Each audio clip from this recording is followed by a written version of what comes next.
channel. Anyway guys, my name is Carlene. So anyway guys, my video for today is mag-Q&A tayo. So guys, meron nga pala tayong makakasama. Eto siya. Hi guys! So kung hindi pa kayo nakasubscribe sa channel niya guys, eto siya. Ayan. Pero i-renovate. Hindi, i-revise ko yan kasi more on sa akin na. May mga chore. Wow! Alam mo na. May mga hindi magagandang memories. Gano'n. So kaya guys, please subscribe her. Subscribe nyo siya sa channel niya guys. Huwag nyo nga kalimutan. So anyway guys, panoorin nyo muna to.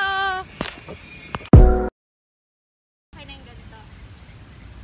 So may video na naman po tayo. Baby, Ayan tayo. Naka-online na yun. Ayan. So may video for today guys is mag-question and answer tayo with a twist guys. Pag hindi niya sinagot yung mga questions ko is Translate ko yan okay.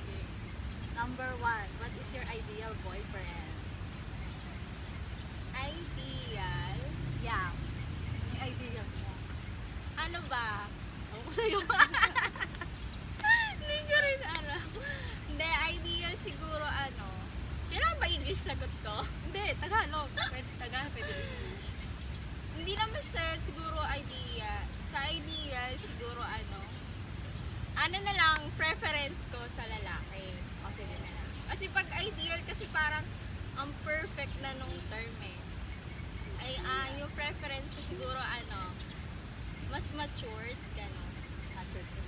Kaya, ang pinipili ko, hindi naman sa gurang Oo. Ayoko ng gurang. Yung parang ano lang. Exotic. Exotic. Sino ba yan? So, ano, yung mas matured sa akin. Kasi pag, hindi ko naman din sinasabi na matured na ako. Kasi pag parehas kayong matured, may matututunan kayo sa isa't isa eh. Yeah. Diba?